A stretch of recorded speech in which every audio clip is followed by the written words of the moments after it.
नया army chief कौन होगा, तकर्रुरी का अमल शुरू, ख्वाजा आसिफ का बयान। वफाकी वजीर बराए दिफा ख्वाजा आसिफ का कहना है कि पाक फौज के आला तरीन ओहदों पर तकर्रुरी के हवाले से तरीक़ाकार का आगाज़ हो गया है। जब समरी आएगी तो नामों पर बहस होगी। वजीर दिफा ख्वाजा आसिफ ने अपने नए बयान में बताया कि वजीर आज़म से मुलाकात में मौजूदा हालात पर तबादला ख्याल हुआ। आर्मी चीफ की तकर्रुरी पर कोई डेडलॉक नहीं है, इंशाअल्लाह जल्द आईनी तकाज़ों के मुताबिक तकमील हो जाएगी। ख्वाजा आसिफ ने कहा कि समरी वजीर आज़म हाउस अभी तक नहीं आई। 25 नवंबर तक आर्मी चीफ की तकर्रुरी का मरहला मुकम्मल हो जाएगा। आर्मी चीफ की तकर्रुरी से मुताल्लिक हमें कोई दबाव नहीं है।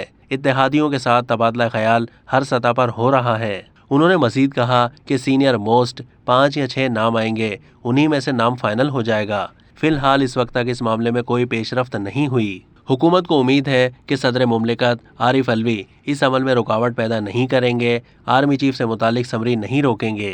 तहरीक इंसाफ के सरबराह इमरान खान कह चुके हैं कि उन्हें किसी के आर्मी चीफ बनने पर कोई एतराज़ नहीं और इस सिलसिले में उनकी कोई चॉइस नहीं है।